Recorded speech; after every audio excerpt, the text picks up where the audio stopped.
Assalamualaikum warahmatullahi wabarakatuh. Bagaimana kabar anak-anak semua? Dan masih dalam keadaan sehat? Semoga kita senantiasa berada di lindungan Allah Subhanahu wa Ta'ala, diberikan kesehatan, keimanan, dan untuk masa berikutnya tetap bisa belajar. Pada kesempatan ini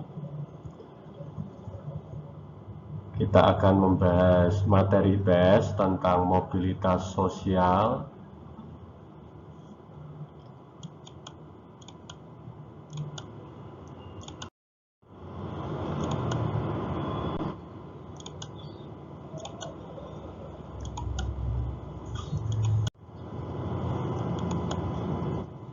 Adapun tujuan pembelajaran, setelah mempelajari uraian pada tema mobilitas sosial ini, peserta didik mampu menjelaskan pengaruh interaksi sosial terhadap mobilitas sosial.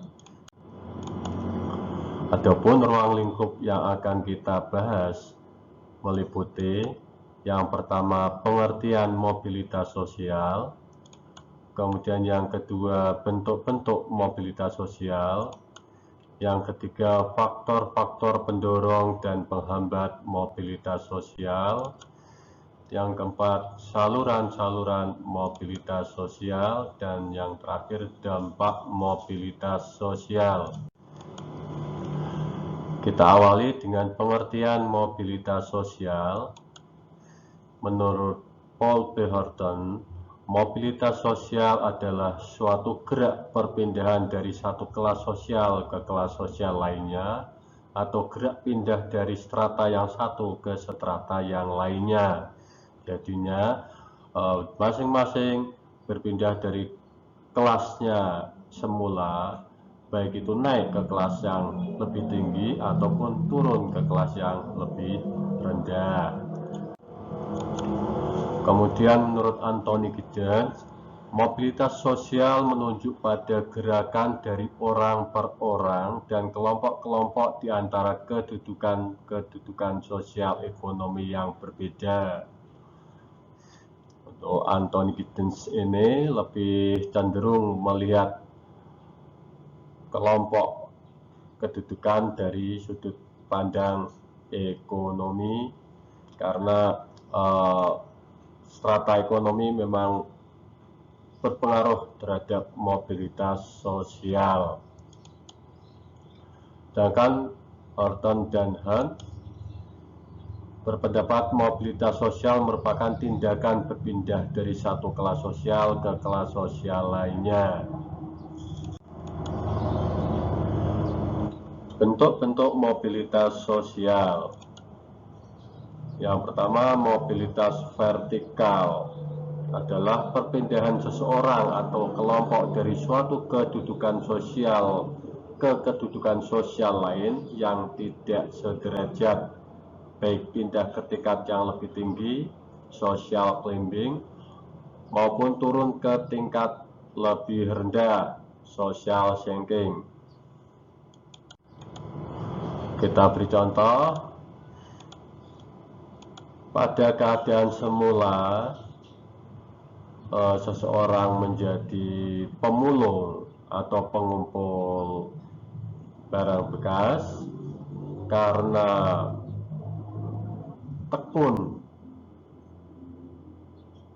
maka akhirnya dia berhasil menjadi seorang juragan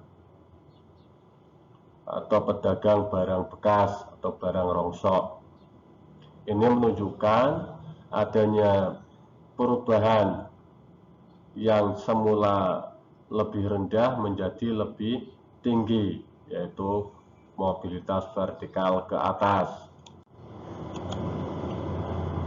Contoh mobilitas vertikal ke atas yang lain adalah misalnya Pak Burhan adalah seorang penjual sate keliling dengan mendorong gerobak dari satu kampung ke kampung lainnya. Ia bekerja keras dan hidup hemat, suka menabung, dan taat menjalankan ajaran agamanya. Alhamdulillah sedikit demi sedikit Pak Burhan berhasil membeli sebidang tanah, kemudian dibangun dijadikan tempat usaha rumah makan dengan menu khas sate ayam, sate kambing, dan sate sapi. Bahkan sekarang ini beliau sudah berhasil mengembangkan usaha dengan membuka cabang di 6 daerah lainnya.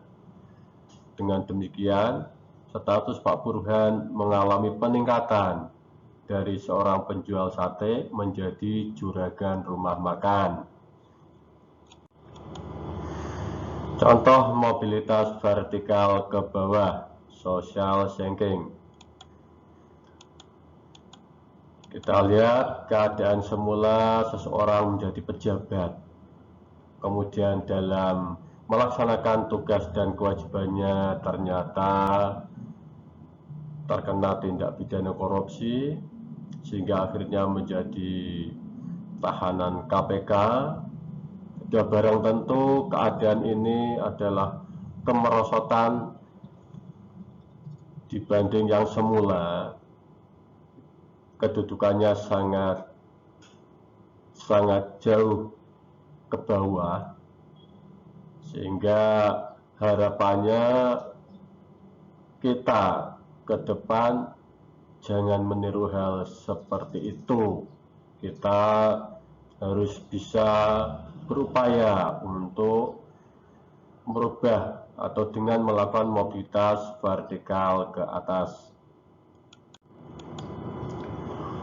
Kemudian contoh mobilitas vertikal ke bawah yang lain, misalnya Pak Ardi semula adalah seorang pengusaha kopra yang sukses. Beliau mempunyai perkebunan kelapa yang sangat luas dan mempunyai pabrik pengolahan kelapa menjadi kopra.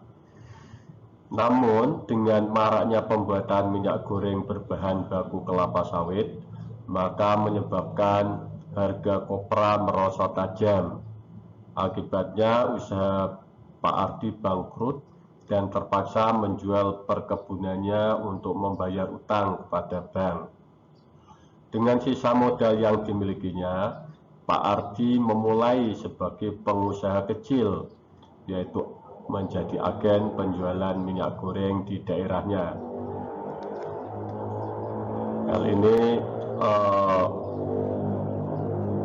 walaupun Pak Ardi mengalami mobilitas vertikal ke bawah, namun ada hal yang patut kita contoh, yaitu semangatnya, semangat pantang menyerah untuk selalu berusaha di jalan yang baik, walaupun berbeda status, berbeda kedudukan, namun masih tetap maksimal meningkatkan potensi yang dimilikinya. Berikutnya, mobilitas horizontal adalah perpindahan status sosial seseorang atau sekelompok orang dalam lapisan sosial yang sama. Misalnya, seseorang semula menjadi kepala SMP Negeri 5 Kudus. Keadaan sekarang dimutasi menjadi kepala SMP Negeri 2 Kudus. Ini masih horizontal, masih sama kedudukannya sebagai seorang kepala sekolah, walaupun wilayahnya atau daerahnya berbeda-beda. Kemudian yang ketiga, mobilitas sosial antar generasi.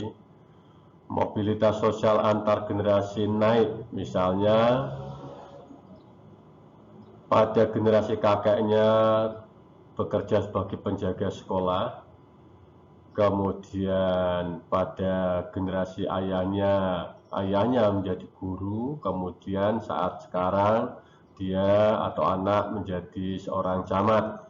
Ini menunjukkan adanya mobilitas sosial antar generasi yang naik dari penjaga sekolah, kemudian menjadi guru dan camat. Kemudian ada mobilitas sosial antar generasi turun. Misalnya Dulu kakeknya seorang pengusaha yang sukses, kemudian ayahnya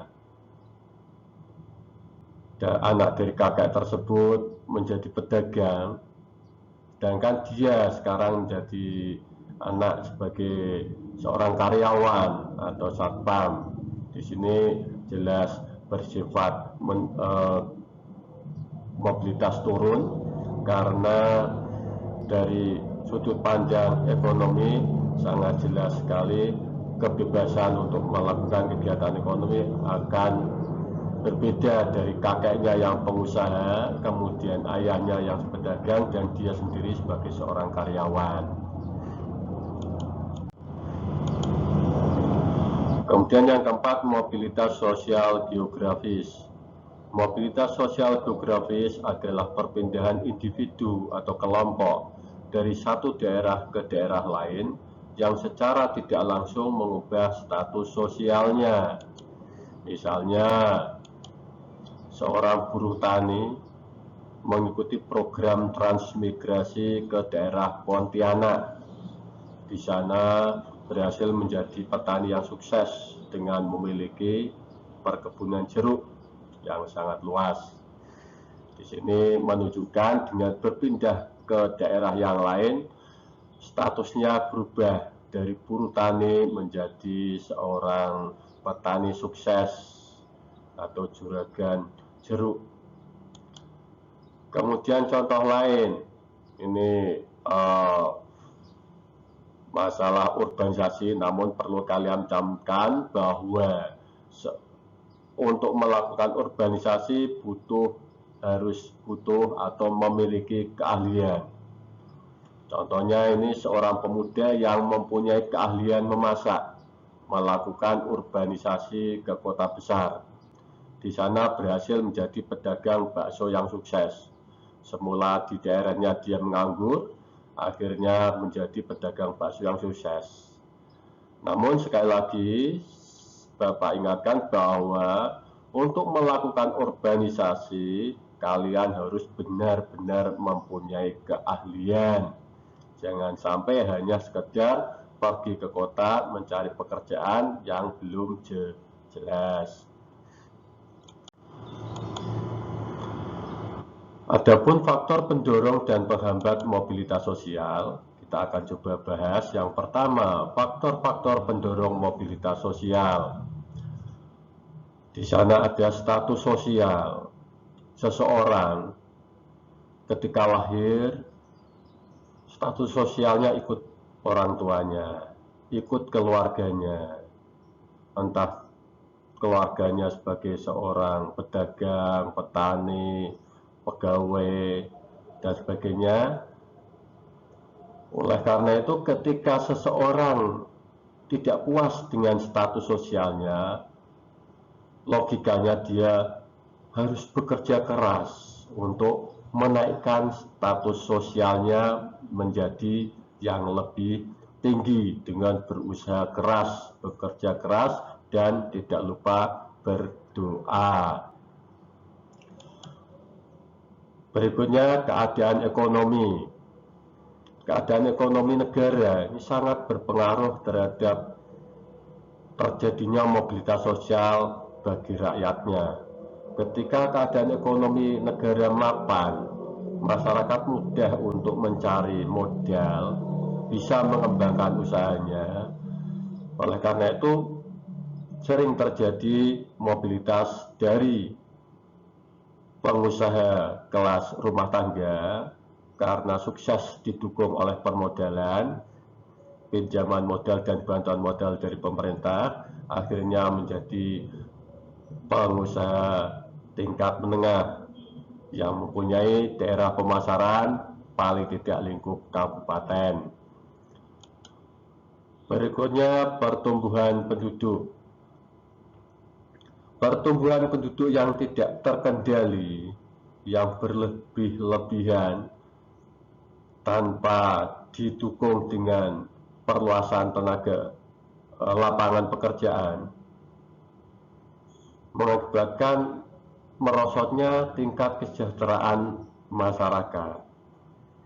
ketika tingkat kesejahteraan masyarakat rendah, akan sulit untuk menjadi suatu kondisi atau memperoleh keadaan yang lebih baik tanpa lapangan pekerjaan yang ada. Oleh karena itu, mobilitas sosial sulit terjadi ketika pertumbuhan penduduk sangat tinggi, sementara lapangan pekerjaan sangat kurang. Berikutnya situasi politik. Keadaan politik yang aman, tentram, membuka peluang usaha, membuka masuknya modal-modal asing, yang pada akibatnya nanti tercipta lapangan kerja. Oleh karena itu, dalam situasi politik yang kondusif, mudah terjadi mobilitas sosial. Kemudian yang kelima, kemudahan dalam akses pendidikan. Seperti kita ketahui, pemerintah telah mengeluarkan dana BOS, bahkan tidak hanya SD, SMP, sampai di SMA, SMK. Kemudian untuk perguruan tinggi ada bidik misi, belum lagi ada beasiswa PIP dan sebagainya. Ini memudahkan bagi masyarakat untuk mengikuti pendidikan yang diinginkan. Oleh karena itu, kalian harus rajin belajar. Belajarnya ditingkatkan sehingga banyak peluang beasiswa yang bisa kalian dapatkan.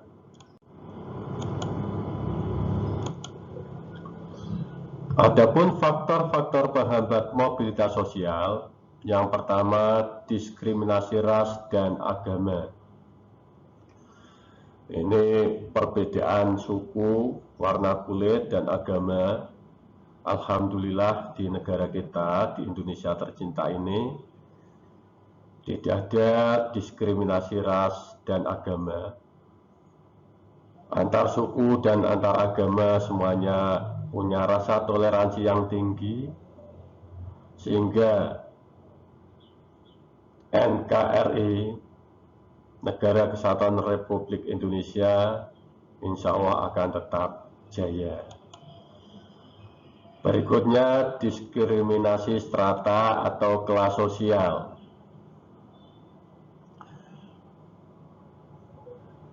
Untuk di negara kita, struktur sosial, kasta, ini tidak berlaku ketat. Bahkan bisa dikatakan tidak menggunakan sistem kasta.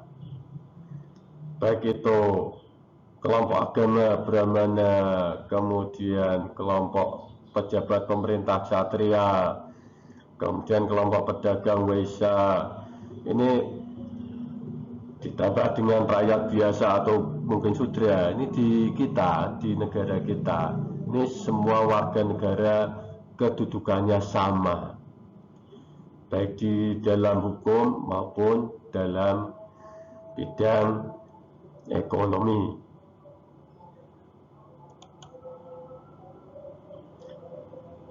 Faktor penghambat berikutnya adalah kemiskinan. Memang kemiskinan bisa menutup peluang terjadinya mobilitas sosial. Namun sebenarnya kalau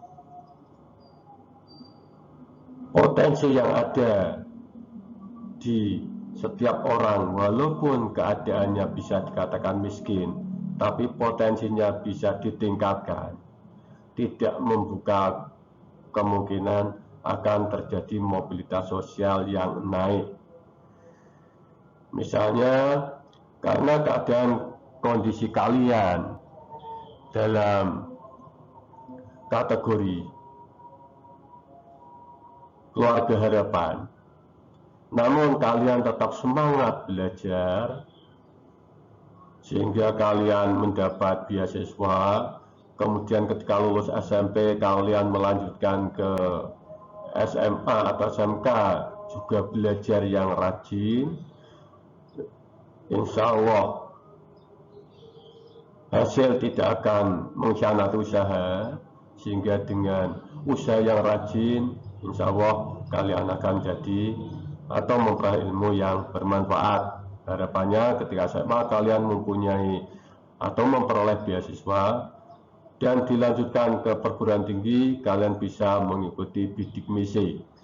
Nah, itu kalau terlaksana semua, insya Allah walaupun potensi kalian dari keluarga harapan, maka nantinya insya Allah akan menjadi atau naik, terjadi mobilitas sosial yang naik status kalian. Kemudian hambatan berikutnya adalah perbedaan jenis kelamin.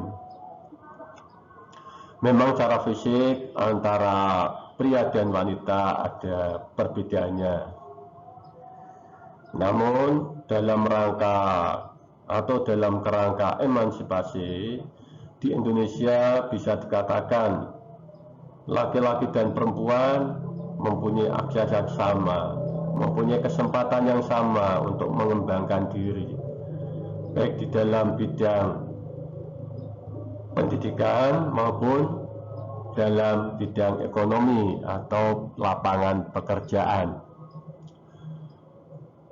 Bahkan banyak perusahaan-perusahaan yang menerima dari jenis kelamin wanita, sehingga bisa dikatakan perbedaan jenis kelamin ini hampir tidak ada di negara kita.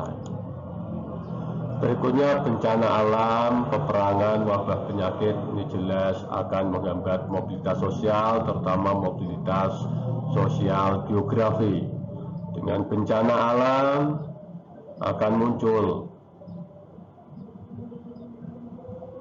kemiskinan, sehingga mobilitas akan menjadi terhambat.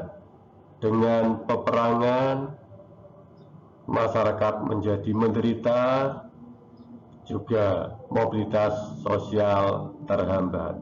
Apalagi wabah penyakit seperti yang sekarang ini terjadi, pandemi COVID-19, ini benar-benar menghambat mobilitas sosial, terutama mobilitas sosial geografi, yang juga berpengaruh pada pekerja-pekerja yang bekerja di luar daerahnya, sehingga mereka terpaksa tidak bisa bekerja dan berkurang penghasilannya.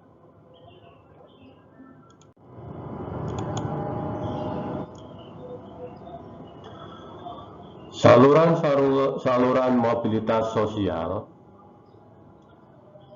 ini adalah wahana atau sarana untuk terjadinya mobilitas sosial. Kita mengambil pendapat dari seorang tokoh sosiologi, yaitu Peter Sorokin. Beliau berpendapat mobilitas sosial itu ada 7 salurannya. Yang pertama, angkatan bersenjata. Ini sangat jelas sekali bahwa dengan pengabdiannya seorang tentara, seorang prajurit akan dapat penghargaan kenaikan pangkat, sehingga akan terjadi mobilitas sosial naik. Berikutnya, lembaga keagamaan, baik itu di tingkat kampung, di tingkat desa, bahkan sampai di tingkat pemerintahan pusat. lembaga keagamaan ini sangat dihormati, sehingga ketika seseorang menduduki jabatan di dalam kelembagaan agama, masyarakat akan menghormatinya, status sosialnya akan naik. Kemudian yang ketiga, lembaga pendidikan. Ini adalah saluran yang paling dominan, paling berpotensi terjadinya mobilitas sosial. Karena lewat lembaga pendidikan ini, seseorang akan mendapatkan ilmu pengetahuan, di samping budi pekerti, sikap perilaku, yang dapat menjadi bekal atau modal kehidupan di masa depannya. Dengan harapan bekal itu akan bisa meraih cita-cita yang diinginkannya. Kemudian organisasi politik. Melalui organisasi politik memang sering terjadi mobilitas sosial dari anggota partai politik biasa menjadi anggota Dewan Perwakilan, baik di tingkat kabupaten kota, provinsi maupun pusat DPR. Namun ketika seseorang gagal dalam bidang politik, juga akan mengakibatkan mobilitas sosial ke bawah, di mana di segi ekonomi sosialnya akan merosot tajam. Kemudian organisasi ekonomi. Lewat organisasi ekonomi, seseorang akan meningkatkan taraf hidupnya. Sebagai gambaran, kita ambil contoh lembaga ekonomi koperasi. Kita lihat koperasi dengan slogannya dari anggota, oleh anggota, untuk anggota. Dengan harapan kesemuanya dikerjakan secara bersama-sama, hasilnya dinikmati bersama-sama, kesejahteraan akan meningkat. Ketika kesejahteraan meningkat, di sisi lain akan menaikkan kesempatan anak-anaknya untuk mengikuti pendidikan, mempunyai kesempatan untuk memperluas usaha, dan sebagainya. Ini kita mencoba berusaha agar lembaga koperasi di daerah-daerah, terutama di wilayah kalian, bisa berkembang. Kalau nanti kalian sudah dewasa, sementara di kampung kalian ada koperasi warga, kalian bisa mencoba untuk masuk menjadi anggotanya dan secara konsisten ikut terlibat di dalamnya. Kemudian organisasi keahlian. Lewat organisasi keahlian, maka potensi seseorang akan makin berkembang. Potensi seseorang makin berkembang. Misalnya seorang petani, dia ikut kelompok tani. Di dalam kelompoknya sudah barang tentu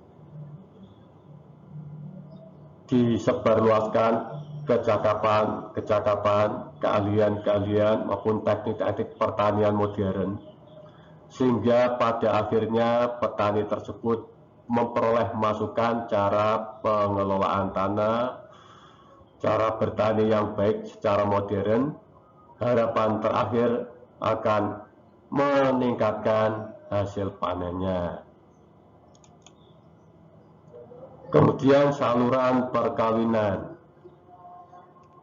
Dengan melakukan pernikahan, maka status seseorang bisa berubah atau bisa dikatakan pasti berubah karena dia sudah masuk ke dalam kelompok keluarga atau berkeluarga yang mempunyai tanggung jawab lebih dibanding ketika masih lajang.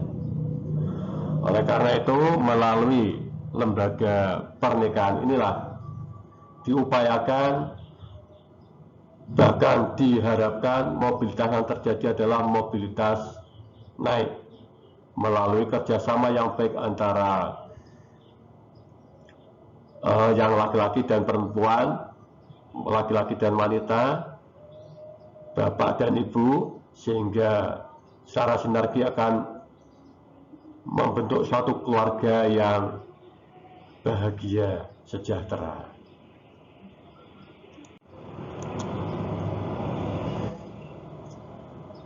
Adapun dampak mobilitas sosial,